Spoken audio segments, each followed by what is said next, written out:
আজকে আমরা সবাই মিলে প্ল্যান করেছিলাম যে একটু দিদিদের বাড়িতে যাব, আর পাশেই না আমাদের এখানে কীর্তন হচ্ছে, তো কীর্তন থেকে ঘুরে আসবো।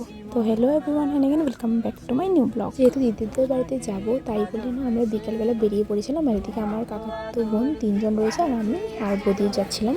দেখতেই তো পাচ্ছ আমাদের এখানে এত কাদা হয়েছে, কিন্তু অন্য সময় না জল জমে থাকে, কিন্তু আর জল ছিল না, মানে শুকিয়ে গেছে। তো তারপরে দেখো আমরা দিদিদের বাড়িতে চলে আসলাম, কিছু খাওয়ার জিনিসও নিয়ে নিয়েছিলাম। দেখো যেতে না যেতে আমার মন তো একদম শুয়ে পড়ে রয়েছে, কি বলবে ওকে।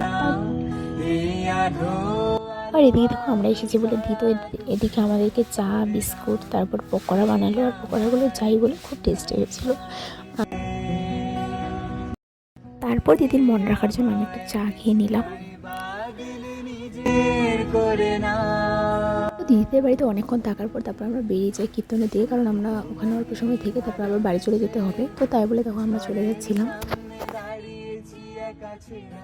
এখানে দেখো কথা বলতে বলতে চলেও আসলাম কীর্তনের সামনে, মানে গেটের সামনে। তারপরে এখানে দেখো আমরা ভিতরে ঢুকে পড়লাম।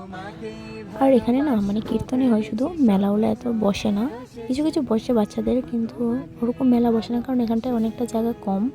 যদি জায়গা বেশি থাকতো হয়তো হতো। তারপর আমরা অনেকক্ষণ থাকার পর চলে গেলাম বাড়িতে। তারপর বাড়ি গিয়ে না তারপর আমি আবার মায়ের সাথে এসেছিলাম। তারপর এখানে আমি দাঁড়িয়েছিলাম, কারণ মা ভিতরে বসেছিল। আর ঠিক প্রত্যেকবারের মতো এইবারও এই ইয়াররিংসগুলো আমাকে নিজের থেকে আকর্ষিত করেই ফেলো, আর আমিও না গিয়ে পারলাম না। তারপর আমরা সিন্নি প্রসাদ নিয়ে নিলাম, কারণ এখানে সিন্নি প্রসাদ দেওয়া হচ্ছিলো। তারপর প্রসাদ নিয়ে চলে আসলাম রাস্তার দিকে। তারপর এখান থেকে কিছু জিলিপি নিলাম, মায়ের সাথে বেরিয়ে পড়লাম। তারপর জিলিপি নিয়ে তারপরে রাস্তায় চলে গেলাম, ওখান থেকে কিছু বাড়ি মিশাল খেলাম।